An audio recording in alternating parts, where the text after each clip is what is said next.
இந்த விசில் உற்சாகத்தையும் உத்வேகத்தையும் உறுதியான நம்பிக்கையும் தந்திருக்கிறது. பல கட்சிகளுக்கு இந்த விசில் சத்தம் பித்தத்தை தரும், சில கட்சிகளுக்கு சித்தத்தை கலைக்கும். விசில் சத்தம் தாவேக்காவை வெற்றி சம்மொழியில் கொண்டு வைக்கும். கேட்கல இந்த முதல் மரியாதை படத்துல பாட்டு சத்தம் கேட்கலையா, பாட்டு சத்தம் கேட்கலையான்னு சிவாஜி கணேசன் ராதாவை பார்த்து பாடுவார். அது மாதிரி இப்பொழுதே எங்கள் தொண்டர்கள் விசில் சத்தம் கேட்கலையா, விசில் சத்தம் கேட்கலையான்னு பாட ஆரம்பிச்சிட்டான்.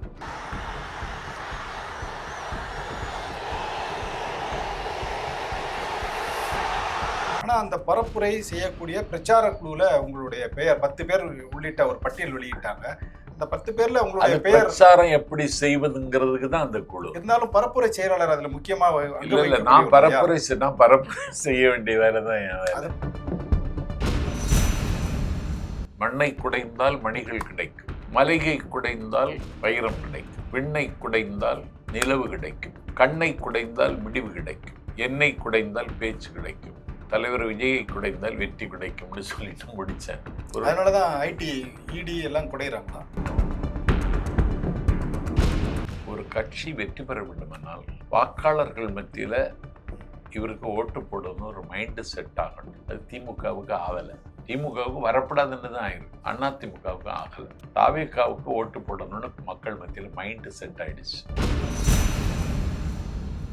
உயிரை கொடுத்து ஜெயிக்க வைக்கணும்டா நம்ம ஆளை அப்படின்னு தொண்டன் முடிவெடுக்கணும். திமுக அந்த தொண்டன் இல்லை. இன்னைக்கு தாவேக்கா தொண்டர்கள் முடிவு பண்ணிட்டாங்க. மம்முட்டி மோகன்லாலுக்கு ஈடான செல்வாக்கு தளபதி விஜய்க்கு கேரளாவில் இருக்கு, தெலுங்கானாவில் இருக்கு, ஆந்திராவில் இருக்கு, கர்நாடகத்தில் இருக்கு. அதனால விஜயை கையில் வச்சுக்கிடுது அர்த்தமெட்டிக்காவும் நமக்கு லாபம் அப்படின்னு காங்கிரஸ் கணக்கெடுது.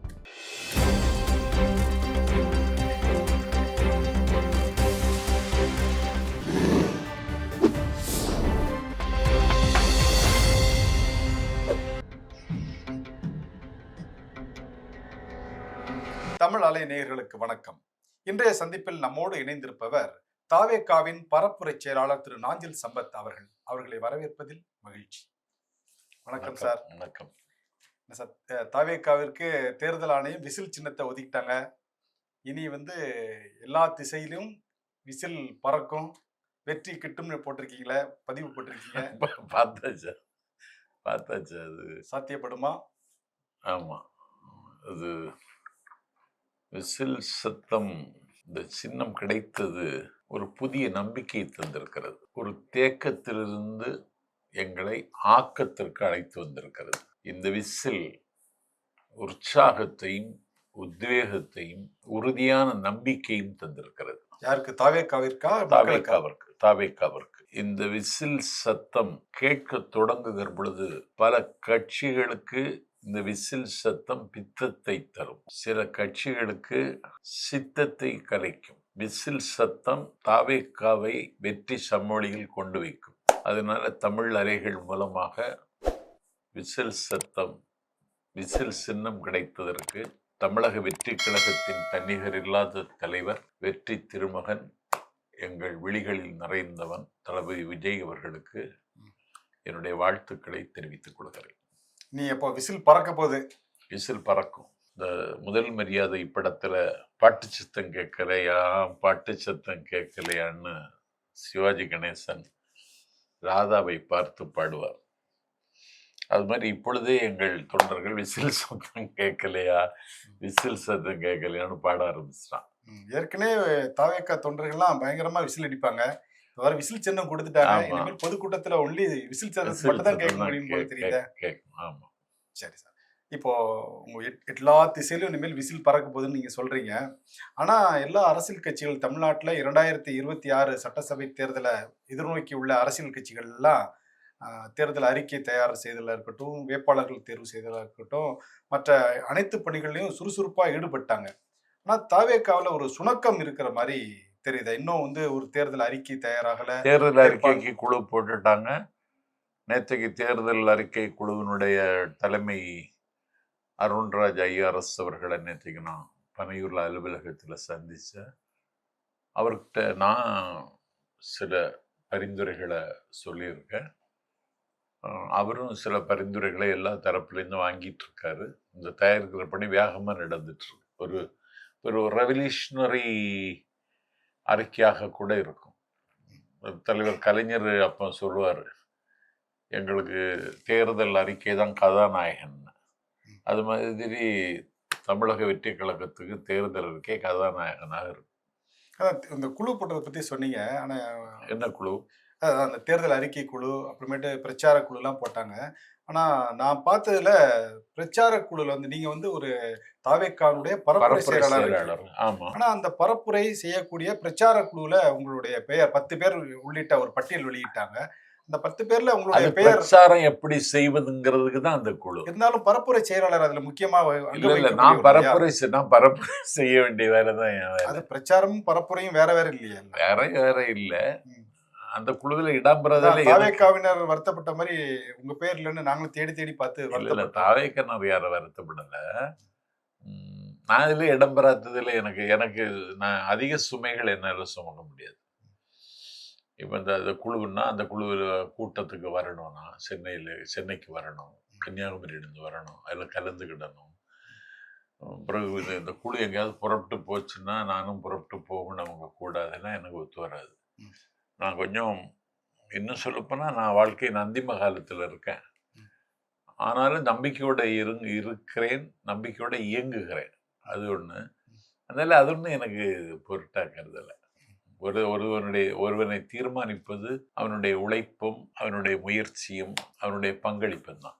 அதனால ஒரு கட்சியில ஒரு கட்சியில பதவியில இருந்து தான் பணியாற்றணுங்கிற அவசியம் கூட இல்லைன்னு கருதுனேன். நான் அன்னைக்கே தலைவர்கிட்ட சொல்லலாம்னு நினைச்சேன், எனக்கு ஒன்றும் வேணாம், நான் உங்க ஆதரவாளராக ஒரு சொற்பொழிவாளனா இயங்கிட்டு போறேன் அப்படின்னு. அது அண்ணா சாமானியர்களின் சகாப்தம்னார். இன்னைக்கு திமுக கூட்டம் பார்த்தீங்கன்னா வெள்ளை வெள்ளையா இருக்கும், இங்கிலீஷ் படத்தில் வர்ற ஆவிகள் மாதிரி. இங்கே அப்படி இல்லை, எல்லாம் சாமானியர்கள், மிக சாதாரணமானவர்கள். அந்த கூட்டம் தான் நேற்றுக்கு இன்னைக்கு நான் பார்த்தேன். அவங்களெல்லாம் கட்சியில் சேர்த்து எல்லாருக்கும் துண்டு போட்டு கௌரவிச்சு ஒரு நம்பிக்கையோடு அவங்க போனாங்க. நாங்களும் இதில் ஒரு நம்பிக்கை எங்களுக்கும் கிடைச்சிருச்சு. அதில் இன்னைக்கு நான் பேசினேன். என்ன பேசினேன்னா,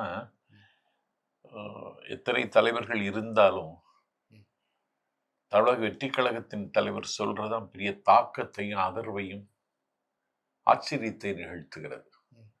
கச்சத்தீவை மீட்போம்னு எல்லா தலைவர்களும் சொல்றாங்க, விட்டு கொடுத்தவங்களும் சொல்றாங்க, அவங்களும் சொல்றாங்க, எல்லாரும் சொல்றாங்க. ஆனா கச்சத்தீவை மீட்க வேண்டும்னு தலைவர் விஜய் சொன்னதுக்கு பிறகு அது எங்க போய் நிக்குதுன்னா, இலங்கையில் இருக்கிற எட்டர்னல் அஃபேர்ஸ் மினிஸ்டர், வெளிவிவகாரத்துறை அமைச்சர் அதுக்கு எதிரொலிக்கிறார். கடல் கடந்து அந்த குரல் யாரையோ தாக்குகிறது, பாதிக்கிறது. அது மாதிரி தமிழக வரலாற்றில் கொள்கை தலைவர்கள் என்று சொல்லி ஒரு பெண்ணை முன்னிறுத்திய முதல் தலைவன் விஜய் தான். ராணி வேலு நாச்சியார கொள்கை தலைவர்னு சொன்னார். தமிழ்நாட்டினுடைய முதலமைச்சர் அண்ணன் மு.க. ஸ்டாலின் அவர்கள் மதுரைக்கு போகிறார். கட்டி முடிக்கப்பட்ட மேம்பாலத்திற்கு ராணி வேலுநாச்சியார் மேம்பாலம்னு பெயர் சூட்டுகிறார். இதுவரைக்கும் அது பேசு பொருளாகல. ராணி வேலுநாச்சியார் பேசு பொருளாகிவிட்டார். இப்ப இன்றைக்கு இருக்கிற முதலமைச்சர் ராணி வேலுநாச்சியார் பாலம் என்று பெயர் சூட்டுகிறார் என்றால், நாளைக்கு வருகிற முதலமைச்சர் தான் அதற்கு வழிகாட்டுகிறார். அதாவது விஜய் வழிகாட்டுறாருங்க அப்படின்னு சொன்னேன். அது பயங்கர ரெஸ்பான்ஸ். அது மாதிரி அவர் சொல்லுவதெல்லாம் பேசு பொருளாகிறது. எல்லாரும் அதை கூர்ந்து கவனிக்கிறார்கள். அவருக்கு சில இடையூறுகள், சில சிக்கல்கள், சில அறைகூவல்கள், சில ஆபத்துகள் எல்லாம் இருக்கிற மாதிரி சொன்னாலும், அவரை குடைந்தாலும் அவரை ஒன்றும் செய்ய முடியாது. மண்ணை குடைந்தால் மணிகள் கிடைக்கும், மலையை குடைந்தால் வைரம் கிடைக்கும், விண்ணை குடைந்தால் நிலவு கிடைக்கும், கண்ணை குடைந்தால் முடிவு கிடைக்கும், என்னை குடைந்தால் பேச்சு கிடைக்கும், தலைவர் விஜயை குடைந்தால் வெற்றி கிடைக்கும்னு சொல்லிட்டு முடித்தேன். அப்படி கைதட்டி ஆரவாரம் செய்து மகிழ்ந்தாங்க. அதனால அதனாலதான் ஐடி இடி எல்லாம் குடையிறாங்களா, சிபிஐ இபி எல்லாம்? குடைகிறது, அதை குடைகிறதை விட அவருக்கு வருகிற சின்ன சின்ன இடையூறு தான். இது ஒன்றும் பெருசா நான் இது பார்க்கல. இதுவும் கடந்து போகுங்கிற நம்பிக்கையில் அவர் இருக்காரு. இன்னைக்கு விசில்ஸ் வேற கிடைச்சிடுச்சு. தேர்தல் அறிக்கை சீக்கிரம் வந்துடும். எங்களுக்கு ஒரு பயணத்திட்டத்தை அறிவிச்சிருக்காங்க. 2ஆம் தேதி கட்சியினுடைய 2வது ஆண்டு தொடக்க விழா. அது முடிஞ்சோன்னா இந்த பிரச்சார குழு போகும். அதுக்கப்புறம் தலைவர் பயணம். அந்த பிரச்சார குழுவில் நீங்க இருக்கீங்களா? இப்போ என்ன சேர்த்துருக்காங்க. நான் வேண்டான்னு தான் சொன்னேன். என்ன சேர்த்துருக்க, நீங்களும் வாங்கினாங்க. சரி வர்றேன்னு சொன்னேன். வச்சுட்டு அதுக்கப்புறம் இந்த தலைவருக்கு தேர்தல் பயணம் திட்டமிடணும்.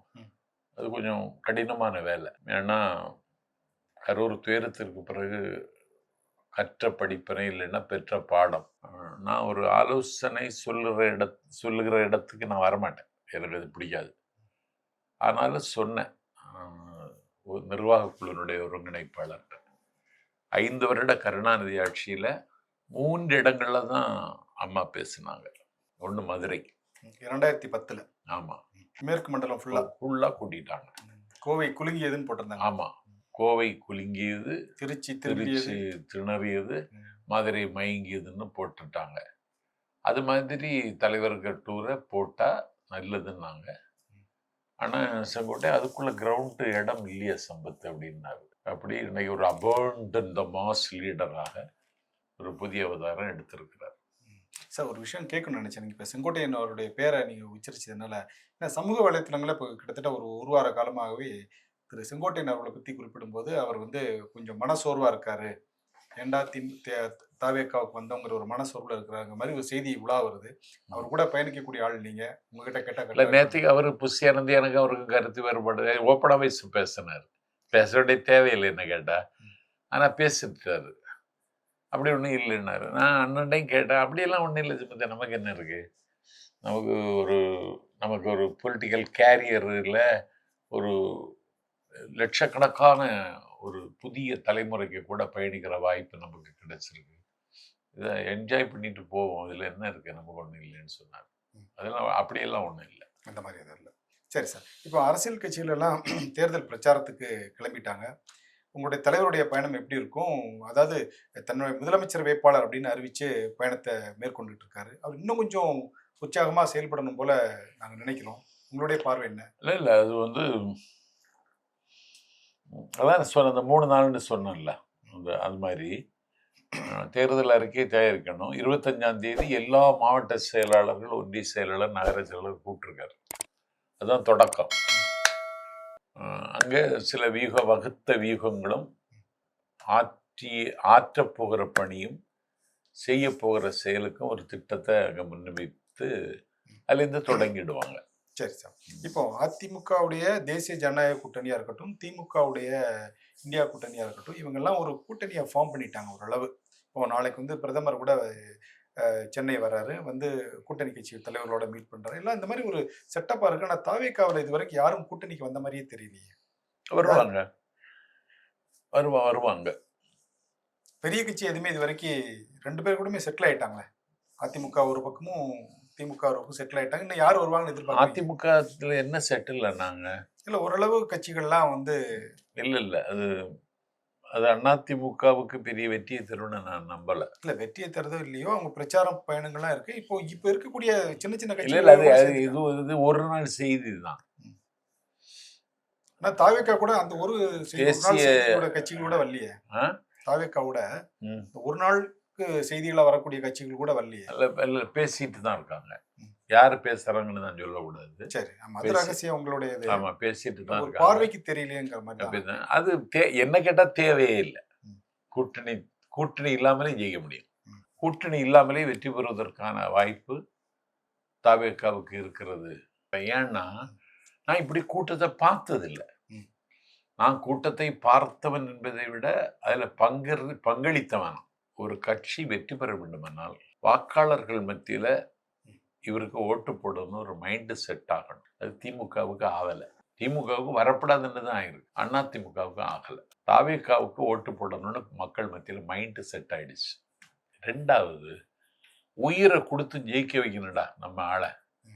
அப்படின்னு தொண்டன் முடிவெடுக்கணும். திமுக அந்த தொண்டன் இல்லை, இன்னைக்கு தவிர்க்க தொண்டர்கள் முடிவு பண்ணிட்டாங்களா? முடிவு பண்ணிட்டாங்க. எந்த விலை கொடுத்து ஜெயிக்க வைக்கணும் அப்படின்னு முடிவு பண்ணிட்டாங்க. இப்போ மருந்துக்கோட்டையிலேருந்து கிறிஸ்டோபர்னு ஒரு தம்பி, அவர் என்னை வீட்டில் வந்து பார்த்தார். ஏதாவது சுவரில் எழுதி போடணும்னா எனக்கு ஒரு வாசகம் கொடுங்கன்னு கேட்டார். நான் சொன்னேன், சின்ன இன்னும் வரல, அதனால 2 பக்கமும் யானையை வச்சுக்கிடுங்க, மேலே வாகைப்பூவை வச்சுக்கிடுங்க, வாக்களியுங்கள் தமிழக வெற்றி கழகத்திற்கு, வாய்ப்பளியுங்கள் தளபதி விஜய் அவர்களுக்கு அப்படின்னு எழுதி போடுங்கன்னு சொன்னேன். எல்லாரும் எழுதி போட்டுடான். வேற கட்சிக்கெல்லாம் தானாக வந்து எழுதுகிறது இல்லை, இவங்க அப்படி எழுத ஆரம்பிச்சிட்டாங்க. எல்லா இடத்துலையும் நடக்குது. தமிழ்நாடு முழுவதும் இருக்கிற மீனவர்கள், கடலாடு மீனவர்கள், என்ன காரணம்னு தெரியல. அவர் சுறான் என்னமோ ஒரு படம் நடிச்சதா சொல்றாங்க. அதுல மீனவர்கள் சம்பந்தப்பட்ட கதையான்னு எனக்கு தெரியல. ஒரே குரல்ல தாவேக்காக வாக்குப்பளின்னு சொல்றாங்க. அது மாதிரி தஞ்சை, திருச்சி, தஞ்சை வந்து டிஎம்கே கோட்டை, தஞ்சை, திருச்சி, புதுக்கோட்டை, அரியலூர், பெரம்பலூர், ராமநாதபுரம், ஒரு குறிப்பிட்ட சமூக மக்கள் டென்சிட்டியா அடர்த்தியா இருக்கிற மாவட்டம். இந்த மாவட்டங்கள்ல அந்த குறிப்பிட்ட வகுப்பு மக்கள் கம்ப்ளீட்டா சத்தமில்லாமல் ஒரு ரசாயன மாற்றம், நாங்க விஜய்க்கு ஓட்டு போடணும்னு முடிவெடுத்துட்டாங்க. மாணவர்களை சொல்ல வேணாம், இளைஞர்களும் அப்படி ஆயிட்டாங்க. தாய்மார்களும் அந்த முடிவுக்கு வந்துட்டாங்க. விஜய்க்கு ஒரு வாய்ப்பு கொடுத்து பார்த்துடலாம்னு முடிவுக்கு வந்துட்டாங்க. இந்த வாய்ப்பு திமுகவுக்கு கிடைக்கல. திமுகவை குறை சொல்ல விரும்பல, திமுகவுக்கு சாதனையெல்லாம் குறைத்து மதிப்பிட முடியாது. குணம் நாடி குற்றம் நாடி அவற்றுள் மிகை நாடி மிக்க குழல் அப்படின்னா, திமுக குணம் இருக்கு, குணத்தை விட குற்றம் அதிகமாக இருக்கு. சில பிரச்சனைகளை அவங்களால தீர்வை எட்ட முடியாம திணறாங்க. நான் ஒரு கூட்டத்திலே சொன்னேன், 505 வாக்குறுதிகள்ல 66 வாக்குறுதிகள் தான் முழுமையாக நிறைவேற்றி இருக்கிறீர்கள். முதலமைச்சர் மு.க. ஸ்டாலின் அவர்கள் சொல்றாங்க, இந்த மாதிரி 99% வாக்குகள் நாங்கள் நிறைவேற்றிட்டோம் அப்படின்னு. அதான் நான் சொல்றது 66 வாக்குறுதிகள் முழுமையாக நிறைவேற்றப்பட்டிருக்கிறது, 66 வாக்குறுதிகள் அரைகுறையாக நிறைவேற்றப்பட்டிருக்கிறது, மீதமுள்ள வாக்குறுதிகள் நிறைவேற்றப்படல. உதாரணத்துக்கு நேற்றைக்கு நான் புக் ஃபேர் போனேன், புத்தக கண்காட்சி. ஆமாம், 8:30 மணிக்கு வரைக்கும் தான் இருக்கும். நான் பனையூர்ல கூட்டம் முடிச்சிட்டு அங்க போய் சேரும் பொழுதே 8:15 ஆயிடுச்சு. புத்தகங்கள் எல்லாம் வாங்கினேன். எல்லாருக்கும் அங்க வர்ற வாசகர்கள் அந்த பதிப்பகம் எல்லாத்தையும் என்ன என்ன நினைக்கிறீங்கன்னு ஒன்றும் இல்லைண்ணா, உங்க தலைவர்கிட்ட சொல்லுங்க என்ன சொல்லணும். நிரந்தரமாக ஒரு புத்தக கண்காட்சி எப்போதும் இருக்கும்னு 5 வருஷத்துக்கு முன்னாடி முதலமைச்சர் வாக்குறுதி சொன்னார். அதை அவங்க கண்டுக்கவும் இல்லை, கவலைப்படவும் இல்லை. அப்படி ஒரு நிரந்தர புத்தக காட்சி இருந்தாலும் இந்த வாசிக்கிற பழக்கம் வந்து கொஞ்சம் வசமாகும். ஒரு புத்தகம் அறிமுகமாகுதுன்னா அந்த புத்தகத்தை அறிமுகம் செய்து பேசுவதற்கு ஒரு அரங்கமும் ஒரு நிரந்தர புத்தக கண்காட்சியும் வேணுங்கிறது வாக்குறுதி. அந்த வாக்குறுதி இந்த அரசு நிறைவேற்றுன்னு நேற்றுக்கு சொல்றாங்க புத்தக கண்காட்சியில. அப்படி ஒவ்வொரு தரப்பு மக்களுடைய ஒவ்வொரு தரப்பு மக்களும் ஒரு குறை வச்சுட்டு இருந்த அரசு மேல குறை சொல்றோம். அப்படி என்ன குறை கண்டீங்க நீங்க? இந்த இடைநிலை ஆசிரியர்கள் போராடுறாங்க, பொங்கலையே கொண்டாட விடல. அந்த துறை அமைச்சர் அதை பற்றி கவலைப்படவே இல்லை. ஒரு தூய்மை பணியாளர்கள் போராடுறாங்க, பிஜேபி மேல குற்றச்சாட்டு வச்சு அவன் என்ன செய்துடுவான், காங்கிரஸ் முதுகு பின்னாடி போய் ஒளிஞ்சுக்கிடுவான். அது மாதிரி இவங்கள்ட்ட ஏதாவது கேட்டா இது அதிமுக ஆட்சியில் செய்ததுன்னு சொல்றாங்க. தூய்மை பணியாளர்களை ஒப்பந்த பணியை நியமிச்சது அதிமுக அரசு. அதுக்கு விடிவு காலம் கிடைக்கணும்னு நம்பிதான் இவங்களை கொண்டு வந்தாங்க. இன்னைக்கு ஒரு தூய்மை பணியாளர் இறந்துட்டாங்க, ஆனாலும் அந்த முடிவை மறுபரிசீலனை செய்வதற்கு இந்த அரசு இன்னும் தயாராகலை. இப்படி எல்லா துறையும் துர்ந்து போய்விட்டது இன்னைக்கு தமிழ்நாட்டில். அதனால இது மக்கள் மத்தியில பெரிய அதிருப்தியை உருவாக்கி இருக்கு. அது தேர்தலில் வெளிப்படும். திமுக கூட்டங்களே தெரிஞ்சுவிடுது. இப்போ திமுக கூட்டணி பற்றி நீங்கள் பேசும்போது சொன்னீங்க, குறிப்பிட்டீங்க, அங்கே இருக்கக்கூடிய காங்கிரஸ் கட்சியில் பிரவீன் சக்கரவர்த்தி, அதாவது தேர்தல் ஆணையம் அறிவித்த அடுத்த நொடியே வந்து சமூக வலைத்தளத்துல ஒரு ட்வீட் போடுறாரு. இந்த மாதிரி விசில் சின்னம் கொடுத்ததுக்கு மகிழ்ச்சி வாழ்த்து தெரிவிச்சு ட்வீட் போடுறாரு. அப்படியா? அடுத்து அதாவது தேர்தல் ஆணையம் அறிவித்து 5-10 நிமிடத்திற்குள்ளே ஒரு ட்வீட்டை போடுறாரு பிரவீன் சக்கரவர்த்தி. ஏன்னா உங்க 2 பேத்துக்குள்ள என்ன ஏதாவது காதல் இல்ல இல்ல கூட்டணிகள் மாறுறதுக்கான வாய்ப்புகள் இருக்கா? வாய்ப்பு இருக்கு. அதான் நீங்க யாரு கூட்டணின்னு கேட்டீங்கல்ல, தாவேகாவுக்கு யாரு கூட்டணின்னு கேட்டீங்கல்ல, அந்த அந்த கேள்விக்கான பதில் இதுல இருக்கு. ஏன்னா காங்கிரஸ் கட்சியில் இருக்கிற யாரும் திமுக கூட போறதுக்கு விரும்பல. நான் ஒரு பேச்சு நடத்துறதுக்கான முகாந்திரமே தெரியலையே. சும்மா அதான் அறிக்கை விடுறாரு, இந்த மாதிரி அறிக்கை விடுறாரு. ராகுல் காந்தி அதாங்க கூட இது களவொழுக்கம்னு சொல்லுவாங்க சங்க இலக்கியத்துல. களவொழுக்கம்னா கல்யாணம் ஆகுறதுக்கு முன்னாடி நடக்கிறது. அதான் இப்ப நடந்துட்டு இருக்கு. ஏன்னா இவங்க பாண்டிச்சேரி மாநில திமுக பொறுப்பாளர்னு அண்ணன் ஜெகத் ரட்சகனை அறிவிக்கிறாங்க. காங்கிரஸுக்கு என்ன கவலைன்னா ஒரு நேஷனல் பார்ட்டி. காங்கிரஸுக்கு மாற்று பிஜேபி, பிஜேபிக்கு மாற்று காங்கிரஸ்ன்னு சொல்ல மாட்டேன்னா, ஏன்னா காங்கிரஸுக்கு உயரம் எனக்கு தெரியும். இன்னைக்கு அவங்களுக்கு நார்த் இந்தியா அவங்களுக்கு சரியா இல்லை. சரி, நார்த் இந்தியா சரியா இல்லைனாலும் சவுத் இந்தியாவது நமக்கு சரியா இருக்கணும்னு அவங்க விரும்புறாங்க. அதுக்கான சூழல் இருக்கு. கர்நாடகா அவங்க கையில இருக்கு, தெலுங்கானா கையில வந்துடுச்சு, கேரளா வந்துடும். இப்போ பாண்டிச்சேரி அவங்க கையில இருந்தது. நாராயணசாமி, வைத்தியலிங்கம் மாறி மாறி முதலமைச்சராக இருந்தாங்க. அண்ணன் ஜெகத் அண்ணன் என்ன செய்துட்டாங்க, அங்க ஒரு செயல்வர்கள் கூட்டத்தை போட்டார். நிர்வாகிகள் எல்லாம் என்ன பேச ஆரம்பிச்சிட்டேன்னா, 86க்கு பிறகு திமுக இன்னும் இங்க ஆட்சிக்கு வரல, நம்ம முதுகில இதையும் சுமந்துட்டு இருக்கணும், கழட்டி விட்டுருவோம்ங்கிறது மாதிரி. தமிழ்நாட்டில் நீங்க கழட்டுறீங்களோ ஒட்டுறீங்களோ அது பிரச்சனை இல்லை, இங்கேயாவது விதிவிலக்கு எங்களுக்கு பெற்றுத்தாருங்க அப்படின்னு கேட்குற மாதிரி துணியில பேச ஆரம்பிச்சிட்டாங்க. அது காங்கிரஸ்காரங்களுக்கு கீழே இருந்து மேலே வரைக்கும் அது ஒரு பெரிய ஆத்திரத்தையும் கோபத்தையும் உங்களுக்கு தந்திருக்கு. இதை அண்ணா ஸ்டாலின் உள்வாங்கிக்கிட்டாரான்னு தெரியல. இப்போ என்னாச்சுன்னு சொன்னா, இதை காங்கிரஸ் கணக்கில் எடுத்துக்கலாம். இவங்க கூட இருந்தா தமிழ்நாடு மட்டும்தான் கிடைக்கும். விஜய் கூட இருந்தா கேரளாவும் நமக்கு கிடைக்கும். மம்முட்டி, மோகன்லாலுக்கு ஈடான செல்வாக்கு தளபதி விஜய்க்கு கேரளாவில் இருக்கு, தெலுங்கானாவில் இருக்கு, ஆந்திராவில் இருக்கு, கர்நாடகத்தில் இருக்கு. அதனால விஜயை கையில் வச்சுக்கிடுது அர்த்தமெட்டிக்காவும் நமக்கு லாபம் அப்படின்னு காங்கிரஸ் கணக்கெடுது. அதனால இது எப்போ நடைமுறைக்கு வரும்னு சொல்ல முடியாது. இந்த களவொழுக்கம் கல்யாணமாக எப்போ மாறும்னு சொல்ல முடியாது. கல்யாணம் நடந்துருமா? கண்டிப்பா நடந்துரும்னு நான் நம்புறேன். Okay sir. நீங்க வந்து தென் மாவட்டங்கள் மட்டும் பாக்குறீங்க. ஆனா காங்கிரஸ் வந்து வட மாநிலங்களுக்கு திமுக கண்டிப்பா தேவையே. ஏன்னா இந்தியா கூட்டணியில இருக்கக்கூடிய மிகப்பெரிய கட்சியே திமுக தான். ஆமா. அது வந்து காங்கிரஸ்க்கு கண்டிப்பா வட மாநிலங்களுக்கு அரசியல் செய்யறதற்கு திமுக தேவை. ஏன்னா வரக்கூடிய திட்டங்களை எதிர்க்கிறதுக்கும் பார்லிமெண்ட்ல பேசுறதுக்கும் திமுகவோட கூட்டணியில இருந்தா தானே இருக்கும். அந்த கணக்கையும் அவங்க எதிர்பார்ப்பாங்க இல்லையா? இல்ல, அதை கூர்மையாகவும் நேர்மையாகவும் செய்யணும். திமுக செய்யல. அப்போ காங்கிரஸ் வந்து தாவேகா கூட்டணி வர்றாங்க. கேளுங்க, நேஷனல் எஜுகேஷன் பாலிசி NEP. ஆமா, அதை எதிர்க்கிறது திமுக. அப்படிதானே? ஆமா. ஜவஹர் நேசன் ராஜினாமா செய்தது உங்களுக்கு தெரியுமா? ஏன் ராஜினாமா செய்தாரு? தேசிய கல்விக் கொள்கை தமிழ்நாட்டுக்கு வந்துருச்சு அப்படின்னு. ஆமா, நடைமுறைப்படுத்துறாங்க. ஆனா அவங்க ஜவஹர் வித்யாலயா கொண்டு வராம தடுக்கிறாங்களே. எப்படி? அதான் ஜவஹர் வித்யாலயா வந்து தமிழ்நாட்டு கொண்டு வரணும்னு சொல்லி மத்திய அரசு எவ்வளவு முயன்றாங்க. ஆனா அதை கொண்டு வராம தடுக்கிறது வந்து திமுக அரசு தானே. நான் என்ன கேட்கிறேன், 2251 கோடி ரூபாய் அரசு பள்ளி மாணவர்களுக்கு கிடைக்க வேண்டிய தொகை தரணும் அவங்க, SSA மூலமா. ஆமா, அதை தர மறுத்தது மட்டும் இல்ல, ஒரு தடித்த வார்த்தைகளை பயன்படுத்துகிறார் தர்மேந்திர பிரதான் நாடாளுமன்றத்திலே. Uncultured people, undemocratic country Tamil Nadu, Tamil பீப்புள்னு சொல்றாரு. நீங்க என்ன எதிர்வினையாற்றுனீங்க? 39 MP இருக்காங்க இல்லையா? அதான் கேட்கிறேன், என்ன எதிர்வினையாற்றுனீங்க?